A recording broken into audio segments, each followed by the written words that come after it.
Béni au milieu de nous ce matin. Donc soyez tous bienvenus. Amen.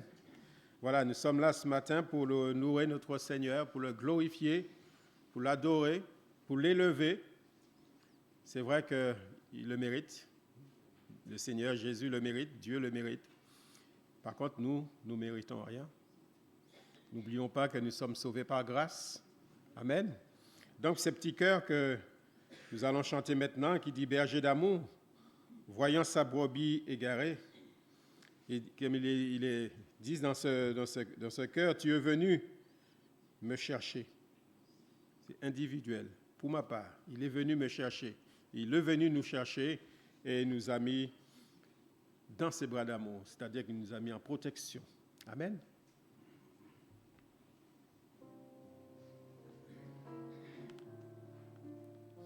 Berger d'amour, voyant sa brebis égarée.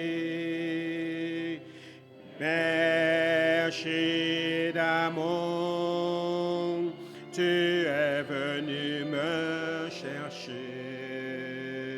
Tu m'as trouvé et tu m'as porté dans des bras d'amour au foyer.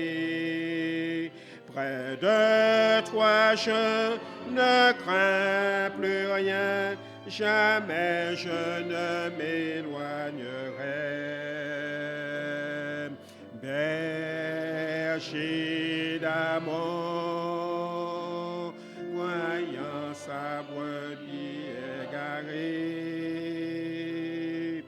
Berger d'amour, tu es venu me chercher. Tu m'as trouvé et tu as porté dans des bras d'amour au foyer. Près de toi, je ne crains plus rien, jamais je ne m'éloignerai. Berger d'amour, voyant sa brebis égarée. Berger d'amour, tu es venu me chercher. Amen. Quelle grâce que nous n'oublions jamais, frères et sœurs, là où le Seigneur est venu nous chercher, là où le Seigneur est venu nous chercher, tout ce qu'il a enduré, son amour qu'il a démontré pour chacun de nous sous la croix. Il est allé jusqu'à la mort. Il a payé le prix parce que c'est nous qui étions condamnés. Et il a été la rançon, frères et sœurs, et soyons reconnaissants.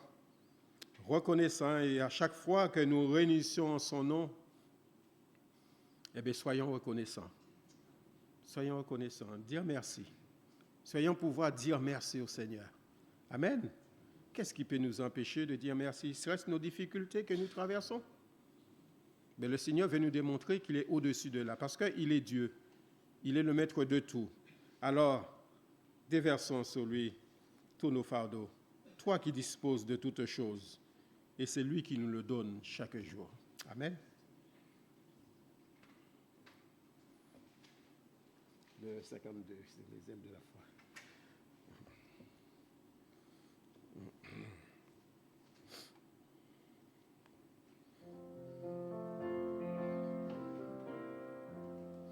Toi qui disposes de toutes choses et nous les donnes chaque jour. Reçois, ô Père, notre prière de reconnaissance et d'amour. Le don suprême, que ta main sème, c'est notre part dans cet appel.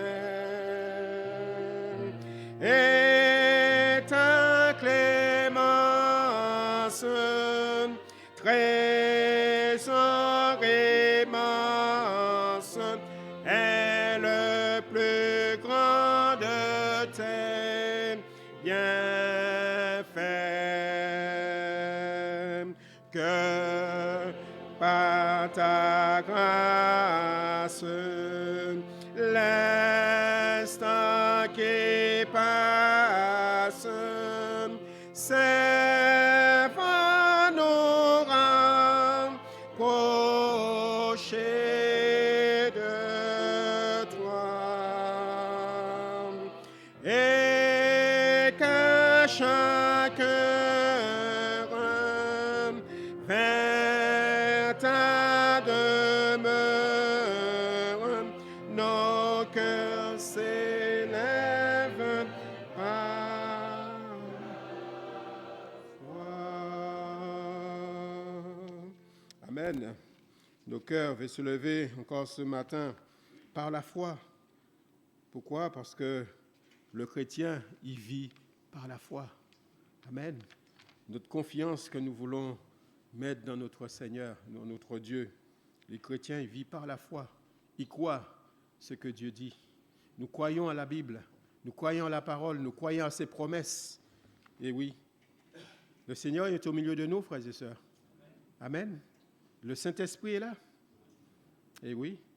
Donc, nous voulons dire, Seigneur, eh bien, prends tout, prends mon être entier. Tout ce qui n'est pas de ta gloire disparaît.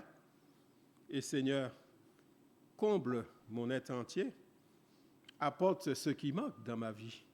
Et ça, c'est une bonne prière, frères et sœurs, dans notre cœur. Et c'est la volonté du Seigneur de nous faire du bien. Amen.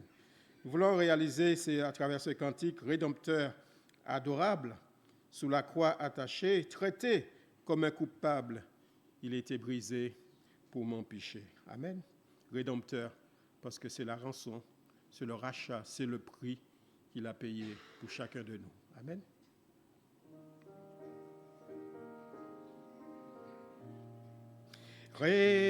Rédempteur adorable, frère la croix s'attacher, traité comme coupable, brisé pour mon péché. Ton nom, ce suprême, ta douleur, ton tourment, me décevoir, je t'aime, j'ai pris ton châtiment, abandonné du Père, dans mon âme troublée, buvant la coupe amère, pour ton iniquité,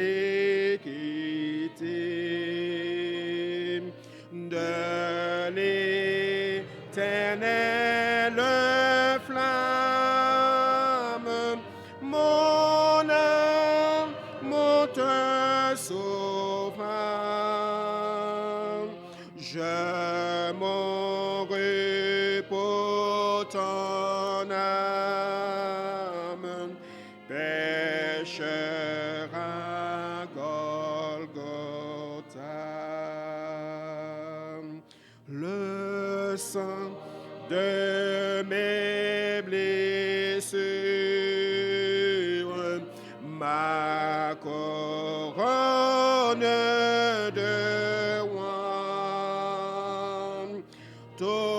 toutes ces meurtrissures,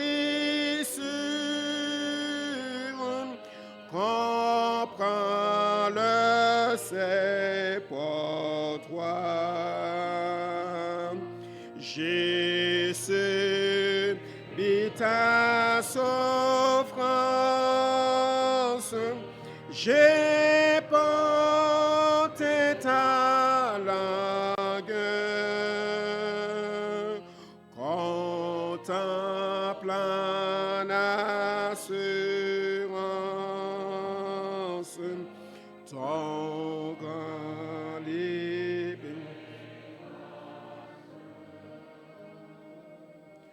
Ton amour me réclame, me voici, cher Sauveur. Prends mon corps et mon âme pour près de ta douleur. Oui, mon âme ravie, désormais ne veut plus que vivre de ta vie à ta gloire, ô Jésus. Amen. Gloire au Seigneur. Prends mon corps et mon âme pour prix de ta douleur. Amen. Que tout notre être entier, frères et sœurs, que nous puissions le confier à Jésus ce matin. Gloire à Dieu. C'est vrai, ce cantique aussi que nous voudrions chanter, nous voulions montrer que notre Dieu, c'est vrai qu'il est grand. Ce grand Dieu que nous voulons adorer, ce n'est pas un petit Dieu, c'est un Dieu qui peut tout. C'est un Dieu qui a créé toutes choses. Nous l'avons lu à travers ce psaume. Il n'est pas dépassé par les événements. Et c'est lui qui met la limite à toutes choses, frères et sœurs. Alors ce grand Dieu, nous voulons le bénir ce matin. Amen.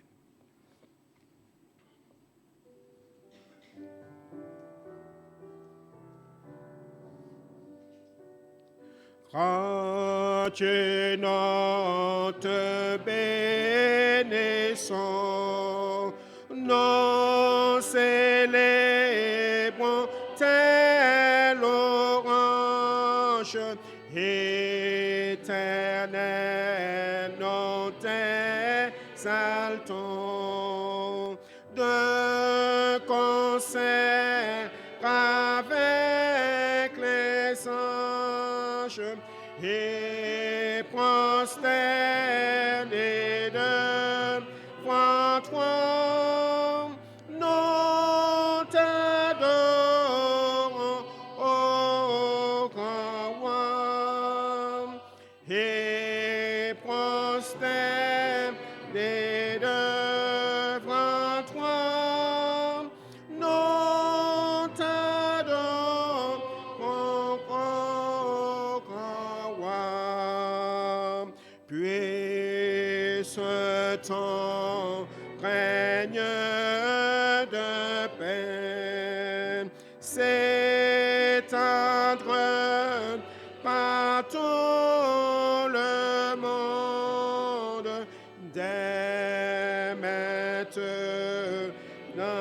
à jamais, que sur la terre et sur l'eau, ton genou soit abattu au nom du Seigneur Jésus. Ton genou soit abattu au nom du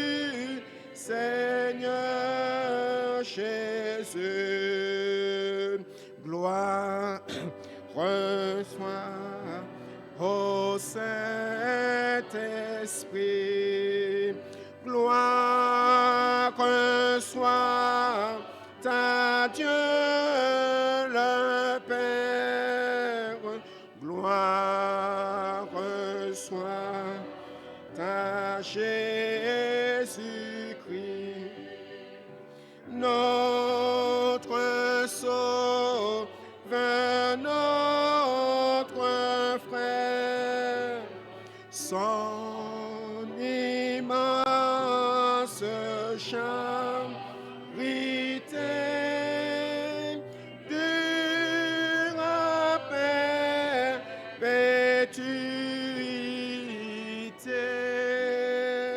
Son immense charité dure.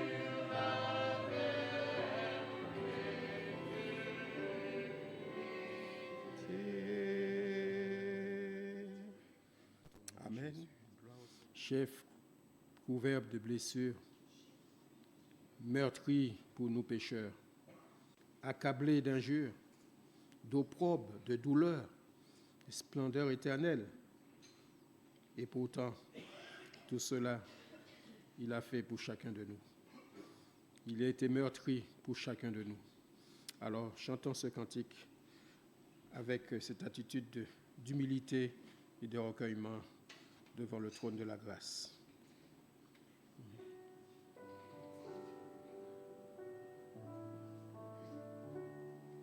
Chef confère de blessures,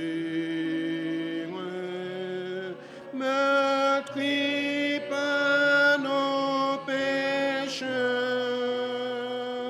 chef accablé d'injures,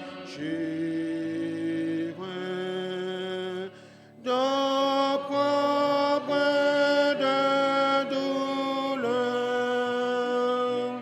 des splendeurs éternelles, naguère environné. C'est d'épines cruelles qu'on te voit couronné. C'est ainsi que tu perds le prix de ma rançon. Telle la guerre était claire. Voilà ma guérison. Mon âme criminelle est à tes pieds, Seigneur. Daigne jeter sur un regard de faveur au sein de ma misère, sauvé par ton amour. Pour toi, que puis-je faire que t'offrir en retour? Ah, du moins Dieu seul.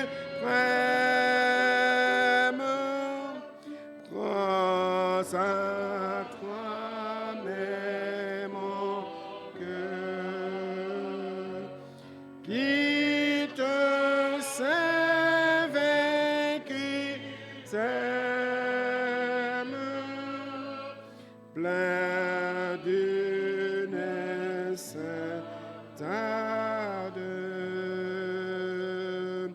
Pour ta longue agonie,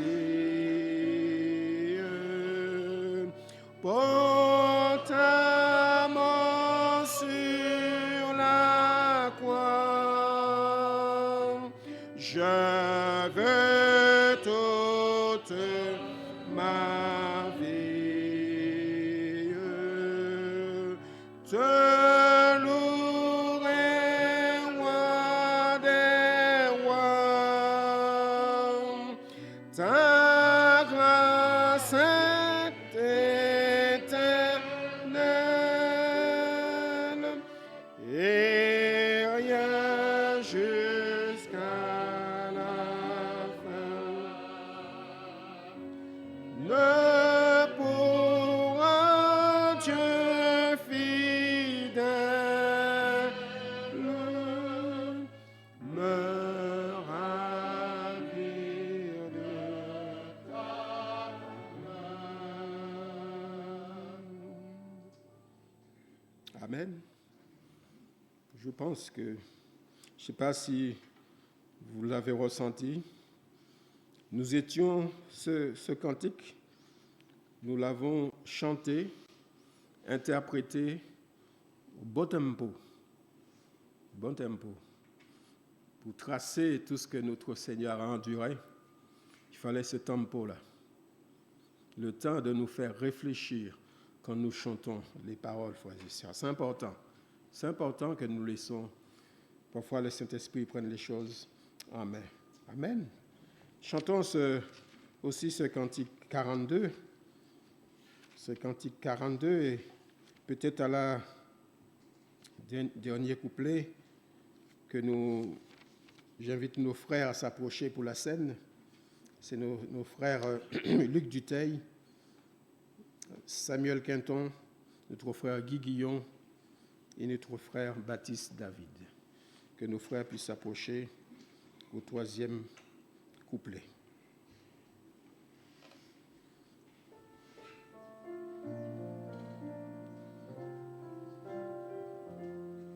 Seigneur, quand Dieu ton pauvre est immense, te dédonner en ce jeu l'univers, rien ne subsiste que par ta puissance, soleil de flamme lumineux des mers, le firmament aux millions d'étoiles, tout obéir au plus profond des cieux. Mon cœur s'émeut lorsque te lui dévoile ta majesté, ton pouvoir glorieux.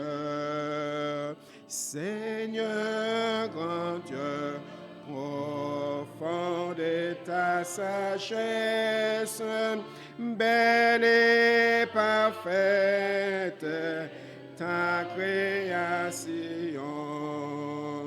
Tu fais de nous, malgré notre faiblesse, par ton esprit, fils d'adoption, le mont superbe, le roseau qui plaît, font éclater ta gloire, ô Dieu des cieux, plein de respect, mon cœur aimé te prie, et je bénis ton savoir merveilleux.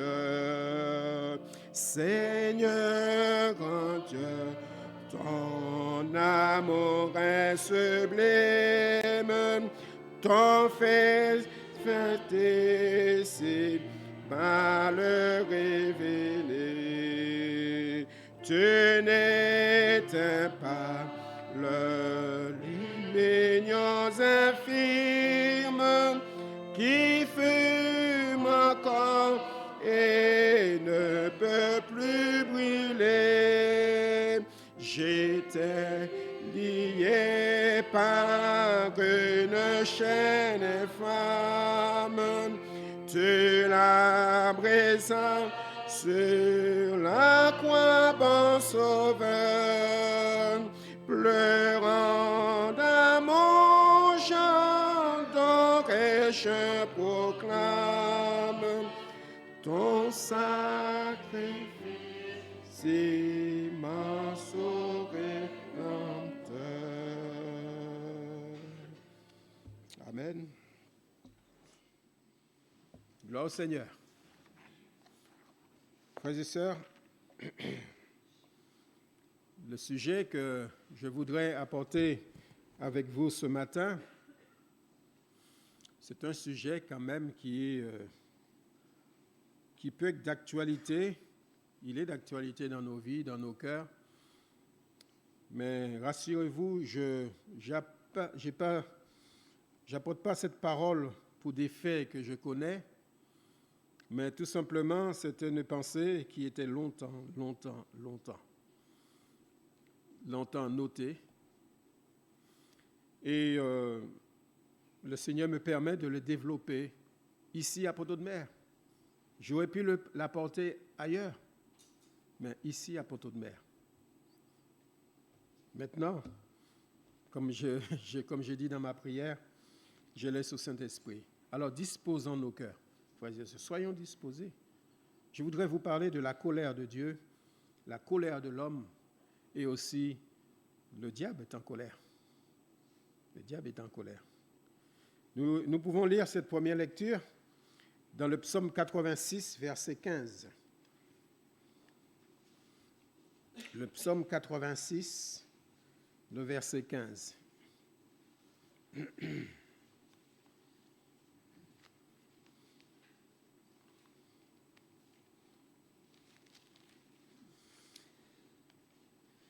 Mais toi, Seigneur, tu es un Dieu miséricordieux et compatissant, lent à la colère, riche en bonté et en fidélité.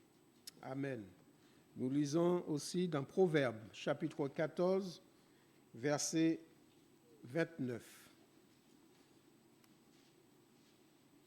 Proverbe 14, 29.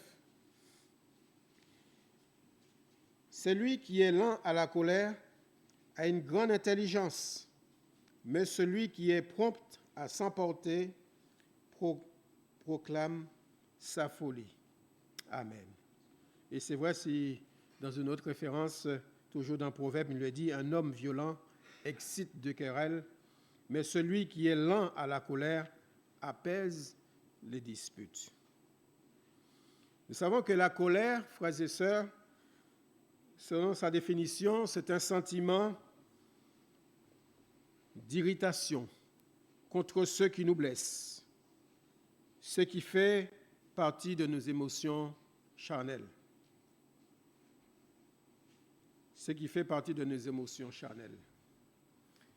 Je ne sais pas si vous avez constaté comme moi-même, il n'est pas dit interdit de vous mettre en colère, mais que vous soyez lent à la colère.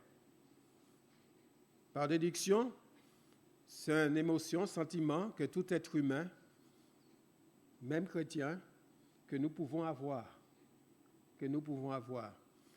Mais c'est que la parole de Dieu, il nous cadre, il peut cadrer sous ce mot colère.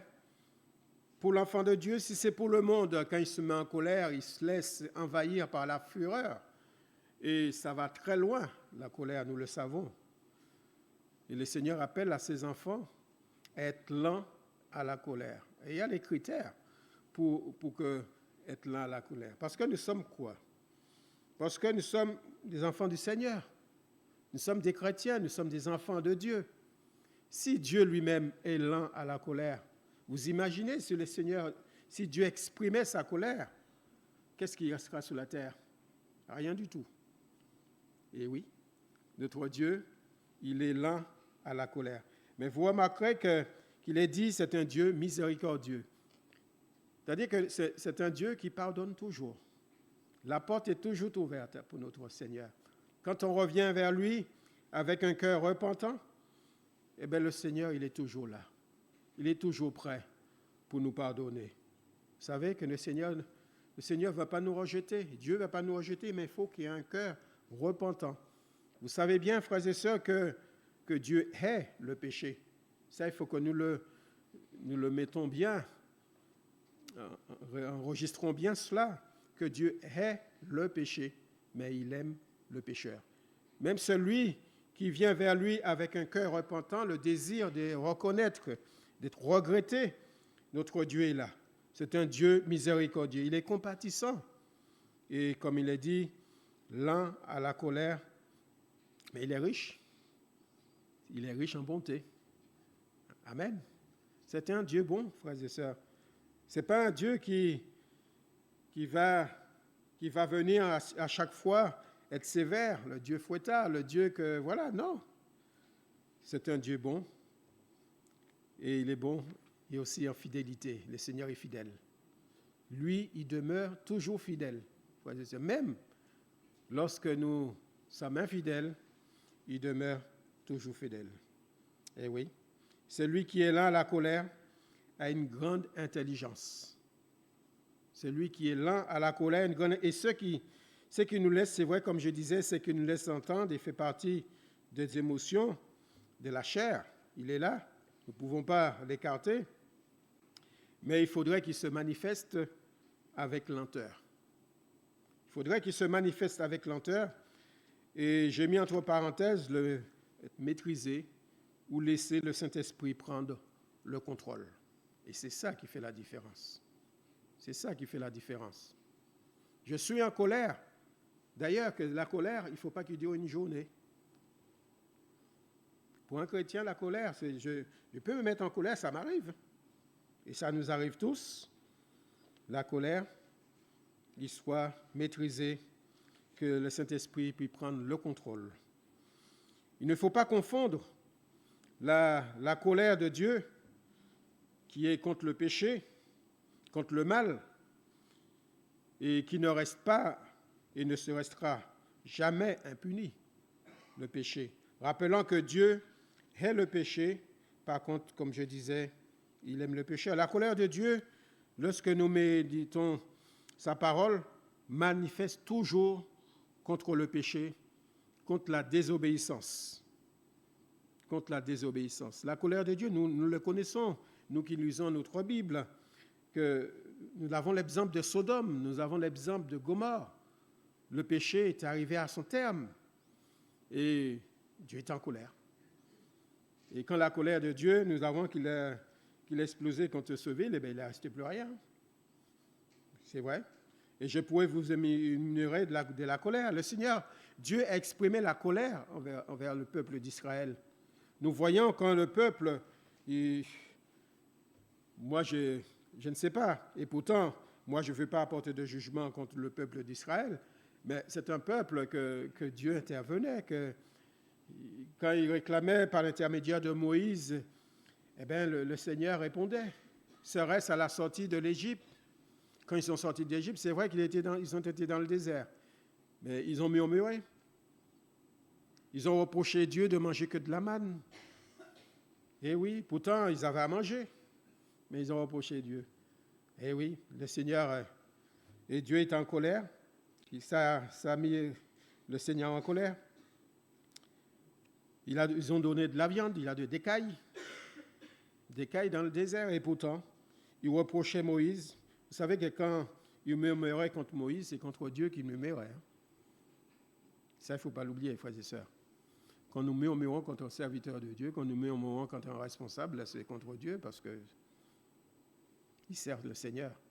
Et c'est contre Dieu. C'est important de le savoir, ça aussi. Donc, le peuple murmura, et cela déplut aux oreilles de l'Éternel, comme nous est dit dans Nombre au chapitre 11 et le verset 1 à 3. Lorsque l'Éternel l'entendit, sa colère s'enflamma. Le feu de l'Éternel s'alluma parmi eux et dévora l'extrémité du camp. le peuple cria à Moïse, Moïse pria l'Éternel et le feu s'arrêta. Et le feu s'arrêta. Dieu est lent à la colère. Il aurait pu exterminer le camp. Il aurait pu dire, tiens, j'extermine ce peuple et je reconstruis un autre. Dieu, c'est Dieu. Non. C'est là qu'on voit que Dieu est lent à la colère. La prière de Moïse, l'intercesseur, c'est comme nous avec Jésus, qu'il est notre avocat. Notre Seigneur Jésus l'intercède. Vous savez, quand nous avons péché et que nous revenons vers Dieu, eh bien, nous prions Dieu, mais par Jésus. Il est dit dans la parole, Jésus, il est l'intercesseur, il est notre avocat. Il est entre les deux, c'est lui qui plaide pour nous.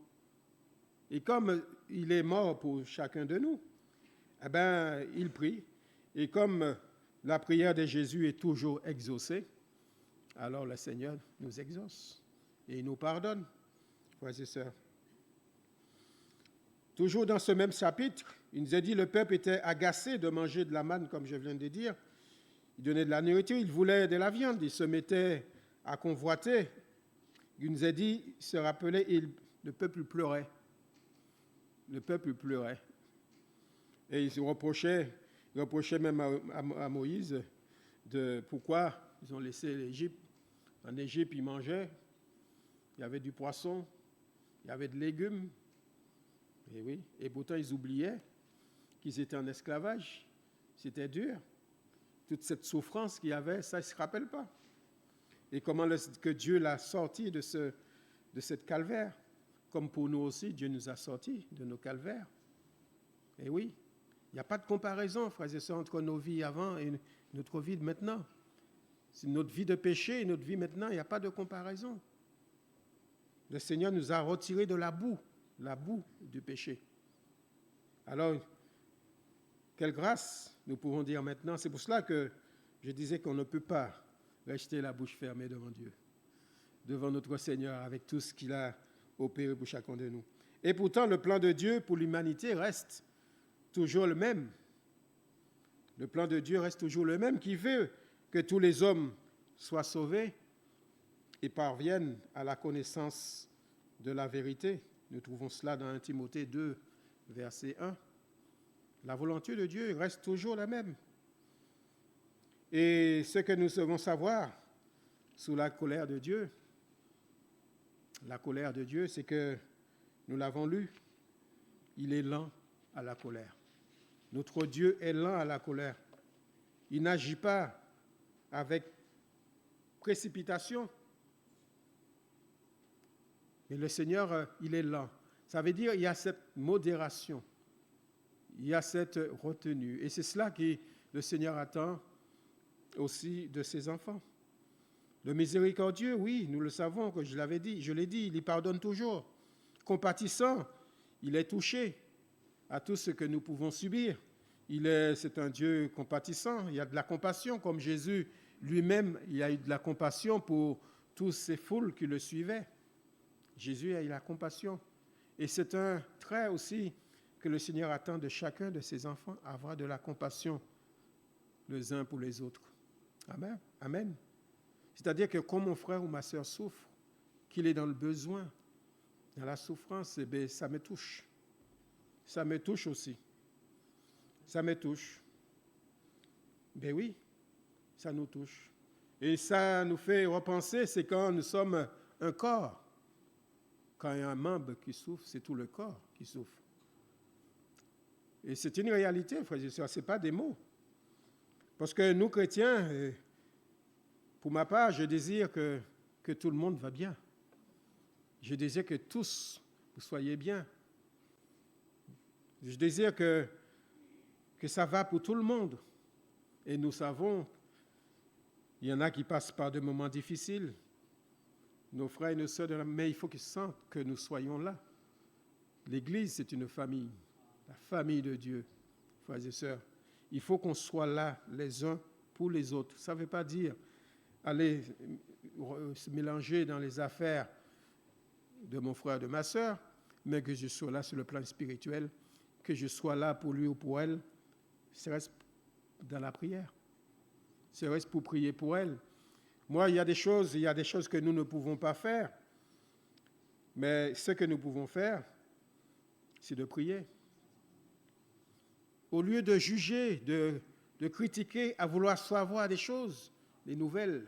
On veut savoir des nouvelles. On veut mettre au top. Non, ça nous intéresse pas. Ça ne nous intéresse pas les détails de ce qui peut se passer. Mais si mon frère ou ma sœur est dans la souffrance, il est dans des difficultés, je dois prier pour lui ou pour elle. Qu'est-ce que le Seigneur demande, que le Seigneur nous dit?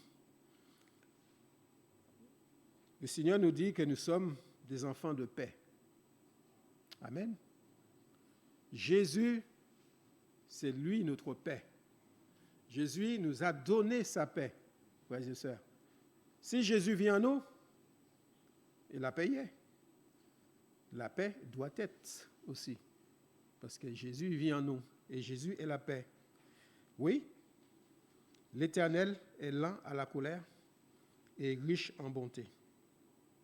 Il nous a dit qu'il pardonne l'iniquité et la rébellion, mais il ne tient point le coupable pour innocent, et il punit l'iniquité des pères sur les enfants jusqu'à la 3e et la 4e génération.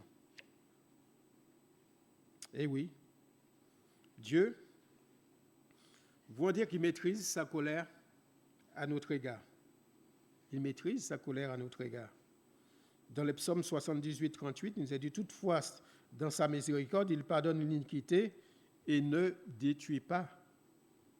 Il retient souvent sa colère et ne se livre pas à toute sa fureur. Nous trouvons ça dans le psaume 78 et 38. Le Seigneur, Dieu ne détruit pas. Il ne détruit pas, il retient souvent, bien s'arrêter sur ce mot, il retient souvent sa colère et ne se livre pas à toute sa fureur. À toute sa fureur. La patience de Dieu, frères et sœurs, se manifeste à notre égard. Dieu est patient à notre égard. Comme je disais, si toutefois que le Seigneur n'était pas patient à notre égard, il ne restait plus personne, en commençant par moi-même. Il ne resterait plus personne. Dieu est patient. Il nous connaît. Il sait, il connaît ses enfants. Il connaît l'homme et sa faiblesse et sa chair. Et oui, et pourtant, qu'il faut que la chair diminue et que le spirituel puisse prendre le dessus. Mais, vous savez, tant que la chair sera là, il se manifestera. Il se manifestera. Et le Seigneur a donné des outils afin que nous puissions toujours renfoncer le désir de cette chair. La patience de Dieu, oui, se manifeste à notre égard. Il sait que nous ne sommes pas capables de maîtriser certains sentiments, nos sentiments, pour cause qu'il faut une réaction spirituelle. Il faut que nous soyons revêtus du caractère qui est en Jésus, les sentiments qui nous a dit la parole. Et c'est le Seigneur qui nous rend capables. C'est Dieu qui me rend capable. On pourrait dire, oui, il s'emporte toujours. Et oui, parfois nous avons tendance à aller trop loin dans nos jugements. Parce qu'il faut dire que dans l'avancement avec le Seigneur, nous ne sommes pas au même rang, au même niveau, même limite des choses.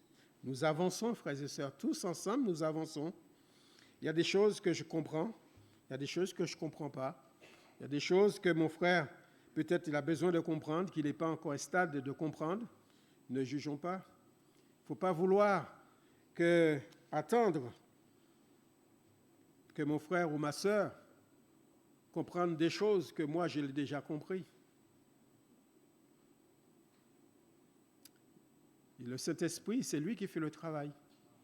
C'est lui qui convainc. Tant qu'il n'y a pas cette conviction par le Saint-Esprit, vous pouvez toujours y aller. La personne va faire des efforts, mais c'est un effort charnel, par intelligence aussi. Il faut qu'il y ait cette conviction. Il faut que c'est le Saint-Esprit qui change. C'est le Saint-Esprit qui parle, comme maintenant ce matin, il est en train de parler dans les cœurs. il y a des choses que nous n'avons pas compris, peut-être qu'il y a des choses que nous découvrons. Mais c'est le Saint-Esprit qui le fait, frères et sœurs. Mais c'est vrai, il faut que nous puissions le désirer, que nous puissions le vouloir, que le Saint-Esprit fasse ce changement dans nos cœurs. Il faut cette réaction spirituelle et c'est le Seigneur qui nous rend capables. Maintenant, il y a la colère de Dieu, c'est vrai, mais il y a aussi la colère de l'homme. Et ce que Dieu attend de chacun de nous face à la colère, nous pouvons dire que il dit que tout homme soit prompt à écouter, lent à parler, lent à se mettre en colère. Nous trouvons ça dans Jacques chapitre 1, verset 19. Que tout homme soit prompt à écouter. C'est vrai que nous avons tendance à vouloir réagir. Ça, c'est la chair, ça. Ça bouillonne, rapide et vite. Mais le Saint-Esprit pourrait nous dire, calme-toi, écoute. Écoute. Avant de vouloir tout de suite rebiquer, écoute. Sois lent à parler. Ça, c'est important, frères et sœurs. Sois lent à parler. Parce qu'il faut entrer toujours dans la réflexion. Un chrétien, c'est ça. On réfléchit. On réfléchit. Pendant qu'on réfléchit, on peut prier aussi, peut-être. Et en même temps, nous laissons le temps au Saint-Esprit, le temps au Seigneur de nous dire, donner les paroles qu'il faut dire. Mais si nous voulons parler tout de suite, nous ne laissons pas le Seigneur le temps de nous dire ce qu'il faut dire. Alors c'est pour cela que cette parole, je la comprends, ce verset, je le comprends bien, qu'il soit lent à parler, prompt à écouter et lent à se mettre en colère. Mais là encore, il n'est pas dit, il ne faut pas... La colère peut venir, mais lent à se mettre en colère. Derrière ça, il y a une maîtrise. Derrière ça, une maîtrise. Et ça, nous le savons. Nous, chrétiens, nous le savons, la maîtrise de soi. La maîtrise de soi en fait partie, frères et sœurs, un des éléments de cette constitution du fruit qui est dans nos cœurs, du fruit de l'esprit. Et ça, c'est Jésus, c'est Dieu qui nous l'a donné tout cela. Vous avez dit, oui, Jean-Claude, c'est facile à dire, mais quand tu es en colère, ça part. C'est vrai, c'est vrai. C'est vrai que ça part. C'est vrai. Je ne suis pas là pour juger. C'est même moi, il y a des moments. Parfois, il y a des gens qui sont en colère, mais qui restent calmes, mais ils sont en colère. Il y en a d'autres qui s'expriment. Mais, vous savez, parfois on regrette aussi. Parce que quand on est en colère et qu'il n'y a pas cette maîtrise de soi, après, ça va plus loin. Comme on dit, les paroles dépassent nos pensées, c'est ça? Eh oui.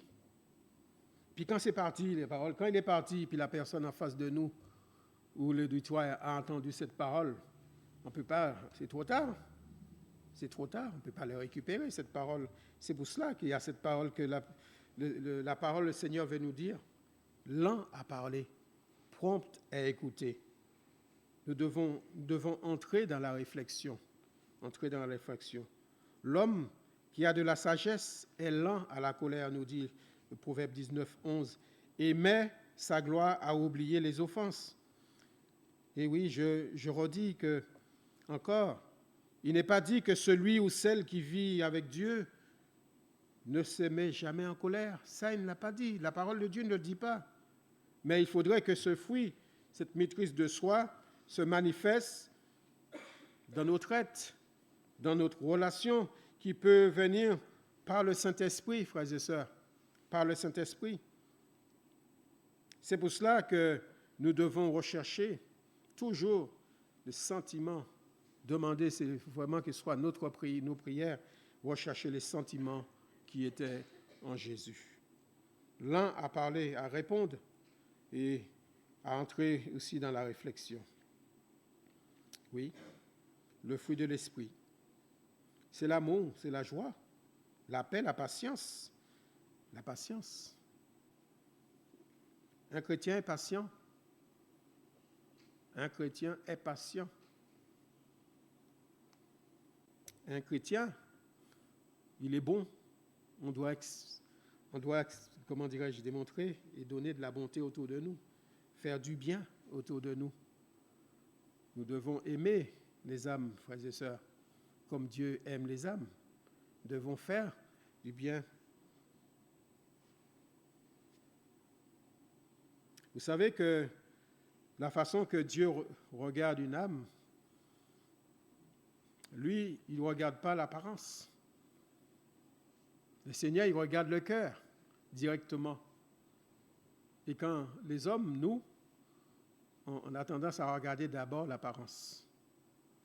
Et quand on regarde l'apparence, si cette apparence ne nous convient pas, on est entré dans un stade de jugement. On est entré dans un stade de jugement. Et pourtant, si nous avons le regard que Jésus a, parce que quand Dieu a son regard, c'est pour sauver l'âme. C'est l'âme à l'intérieur, l'être intérieur. Et c'est cela qui est important. C'est que nous devons aimer tous les âmes. Tous les âmes qui franchissent ce lieu, dans nos réunions d'évangélisation, nous devons tous les aimer. Aimer l'âme. L'individu, nous ne le connaissons pas, nous ne le savons pas. Mais nous devons l'aimer pour qu'il soit sauvé. Amen. Et oui, le Seigneur nous parle de la tempérance, c'est la science, la tempérance qui est important. Et tout cela, ça s'engendre. Comme il dit, faites tous vos efforts pour joindre à votre foi. Il y a tout cela, et dans tout cela, il y a aussi la tempérance. La tempérance, nous le savons, qui entre dans, c'est la modération, être modéré, être dans la sagesse pour pouvoir gérer, pour maîtriser dans cette patience. Et oui, manque de maîtrise de soi, sur soi-même. Et oui. Lorsque nous sommes dans la colère, que faire? Que faire lorsque nous sommes dans la colère? Lorsque ça bouillonne, c'est comme ça s'appelle, ça bouillonne. C'est-à-dire, ça, à un moment donné, on peut plus le contenir. Ça bouillonne. Vous savez qu'est-ce que nous dit la parole de Dieu?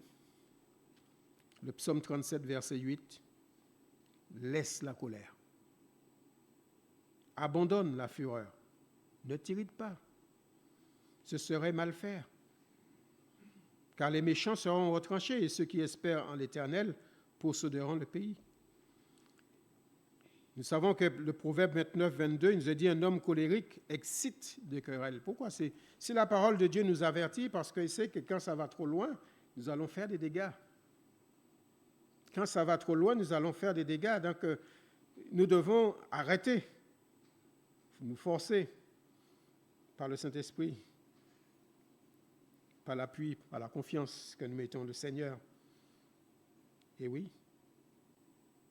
si nous sommes prompts et lents à parler, nous entrons dans la réflexion, nous réfléchissons, et après nous entrons nous-mêmes. Ça m'arrive, frères et sœurs, vous savez, que quand je travaillais, parfois il y a des attitudes qui me mettaient en colère. Mais j'étais en colère. Je vous dis franchement, j'étais en colère. Mais je ne répondais pas. Mais à un moment donné, parfois, j'étais tellement en colère, que c'est parti. Eh oui, c'est parti. J'ai répondu tac au tac. En plus, j'étais responsable de cette personne qui était en face de moi. Et je me laissais dominer, je me voyais qu'il me dominait. Je voulais mettre la casquette de chef. Donc, j'ai répondu tac au tac. Mais ce tac au tac, quand je l'ai répondu, je me sentais mal, je ne me sentais pas bien. Parce que après, en revenant, le Seigneur m'a montré quand même que c'était une âme. Mon attitude n'était pas bien. Même si toi, tu étais en colère, mon attitude à son égard n'était pas bien. Vous savez qu'est-ce que j'ai fait? Qu'est-ce que j'ai fait d'après vous? J'ai été le voir. J'ai été le voir cette personne. Je lui ai dit, La façon dont tu m'as parlé, c'est vrai, je ne l'ai pas apprécié, bien sûr, il faut mettre les faits. Donc on devait entrer dans cette communication, on peut dire les mots, d'autres mots que ce mot. Mais excusez-moi la façon dont je t'ai parlé. C'est pour ma conviction personnelle, je sais que j'ai déplacé les bornes. Et j'ai prié moi-même, j'ai prié dans mon cœur. Mais la colère était sortie, était partie, et les propos que j'ai sortis, cela ne défiait pas. Je n'ai pas sorti des gros mots, bien sûr, mais le ton que j'employais, j'étais en colère. Et c'est ça que, quand le Seigneur dit « laisse la colère », abandonne la fureur, ne t'irrite pas, ce serait mal faire. Ce serait mal faire. Et oui, il est dit aussi dans Jacques chapitre 1 et verset 20, qu'à la colère de l'homme n'accomplit pas la justice de Dieu. C'est évident. Lorsqu'on est en colère, nous ne sommes pas dans cette position d'accomplir la volonté de Dieu. Comment voulez-vous que je suis sans colère et il y a une âme à côté de moi dans l'instant 5-6 minutes qui part? Est-ce que je serai en état de lui parler, de l'édifier? Est-ce que je serai en état dans cette position d'encourager mon frère ou ma sœur, de le saluer? Non. Je ne serai pas en étroit. C'est pour cela que la colère n'accomplit pas la justice de Dieu. Mais vous savez, il y en a un qui nous attend toujours au tournant. Parce que lui, il voudrait que, le diable, il voudrait qu'on entre toujours dans cette trop-plein. C'est-à-dire que dans la colère, mais de la colère débordante. Parce que là, il y a des brèches qui se creusent. Il y a des brèches. Et il aime, et l'ennemi, c'est une occasion qui lui est donnée. Et quand la brèche, frères et sœurs, je vous le dis, et quand la brèche est là, et que l'ennemi en saisit cette brèche, eh bien, la colère, il devient la fureur, il devient presque incontrôlable, et nous ne sommes plus dans le spirituel, mais nous sommes dans le charnel. C'est-à-dire que c'est l'émotion de notre chair, c'est le chair qui répond, il veut son compte, dent pour dent, œil pour œil, et là, c'est plus la même chose. La colère, quand le diable s'y mêle, eh bien, voilà, la limite est dépassée. C'est pour cela que la parole nous avertit. Il nous dit, il n'est pas dit, un enfant de Dieu n'est pas en colère, mais que ta colère soit lente, soit maîtrisée. L'enfant, c'est vrai que nous savons que le diable, la colère du diable, c'est quoi? Eh bien, il y a un verset qui le dit dans Apocalypse 12, verset 12, c'est pourquoi réjouissez-vous, cieux, et vous qui habitez dans les cieux, malheur à la terre et à la mer, car le diable est descendu vers vous, animé d'une grande colère, sachant qu'il a peu de temps. Sachant qu'il a peu de temps. Et oui, toutes les occasions qu'il va trouver pour s'infiltrer, il a déjà perdu. Il sait qu'il n'a plus de temps. Toutes les occasions qu'il va trouver, eh bien, tout simplement, c'est pour en gagner. C'est pour en gagner, pour nous amener vraiment à être ennemis de Dieu. L'enfant de Dieu face à la colère. Eh oui, l'enfant de Dieu face à la colère. Il est dit, si vous vous mettez en colère, nous trouvons ça dans Éphésiens 4, verset 26, ne péchez point. Que le soleil ne se couche pas sur votre colère et ne donnez pas accès au diable, la colère. Ça doit faire une journée. La colère, grand maximum. C'est en colère, il ne faut pas qu'un lendemain matin, c'est-à-dire qu'il ne faut pas qu'il y ait de rancune. Il ne faut pas qu'on garde la rancune, frères et sœurs. Parce que si cette limite est dépassée, nous avons créé une brèche. Nous avons créé une brèche. Si vous êtes en colère, alors ne péchez pas, ne péchez point.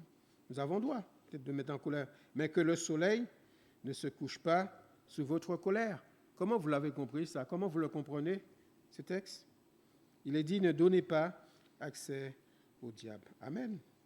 Nous savons, c'est vrai, que toute amertume, toute animosité, toutes ces choses-là, c'est ça que peut créer la colère. Et c'est vrai que je veux continuer peut-être pour terminer sur ce point, mais pour vous dire avant que, ok, la colère est là, mais pour ne pas aggraver les choses et faire le travail du diable, donc c'est la colère, vous savez qu'il apporte les querelles, les disputes, l'intempérance. Et tomber dans les péchés, il est dit que le soleil ne couche pas sur votre colère. Eh oui. Dieu est un Dieu de paix. Dieu est un Dieu d'équilibre. Dieu est un Dieu d'ordre. Que le Dieu de paix vous sanctifie lui-même tout entier et que tout votre être, l'esprit, l'âme et le corps soient conservés irrépréhensibles lors de l'avènement de notre Seigneur Jésus-Christ. Vous savez, face à la colère, il faut qu'il y ait la paix, que nous puissions rechercher la paix. Dieu est un Dieu de paix. Ce n'est pas pour rien quand nous trouvons en illusion ce verset qu'il est dit « Ayez du sel en vous-même et soyez en paix les uns avec les autres. » L'enfant de Dieu, c'est quelqu'un qui recherche la paix, qui véhicule la paix, comme Jésus est la paix qui véhicule la paix. Et du sel en vous-même. Comme il est dit, s'il est possible, autant que cela dépend de vous, soyez en paix avec tous les hommes. Et oui.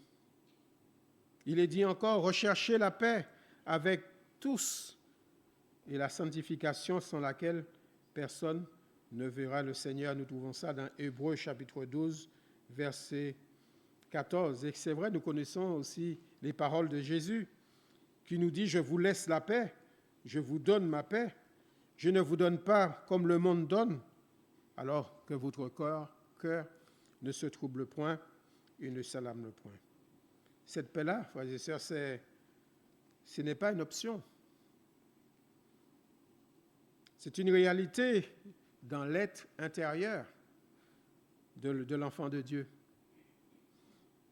Il constitue un des éléments, comme je disais, du fruit de l'esprit, la paix. Nous l'avons lu. De Galates 5, 22, la paix, rechercher la paix. Cela veut dire aussi, et on comprend que la colère chez l'enfant de Dieu doit être facultative, rare et modérée. Rare et modérée. La priorité dans ce domaine-là du chrétien, c'est de rechercher toujours la paix. Que son cœur soit en paix, car Dieu est un Dieu de paix. Jésus est notre paix. Amen. Donc nous devons toujours, même là où il y a dispute, nous écarter. Ce n'est pas le truc de l'enfant de Dieu, du chrétien. Les disputes, tout ce que vous voulez, ça, ce n'est pas de notre ressort, frères et sœurs. Nous devons nous écarter et rechercher la paix. Rechercher la paix, prier pour cela. Que mon cœur d'abord soit en paix. Parce que si notre cœur n'est pas en paix, nous ne pouvons pas procurer, donner la paix aux autres. Donc que mon cœur d'abord soit en paix. Que l'Église soit en paix. Quand je dis l'Église, c'est nous tous constituants. Amen. Que nous puissions rechercher. Alors ne fouillons pas devant les problèmes, nos difficultés. Nous ne pouvons pas fuir. Nous voulons mettre les choses et demander au Seigneur de nous revêtir encore de sa paix. Amen. Que Dieu soit béni.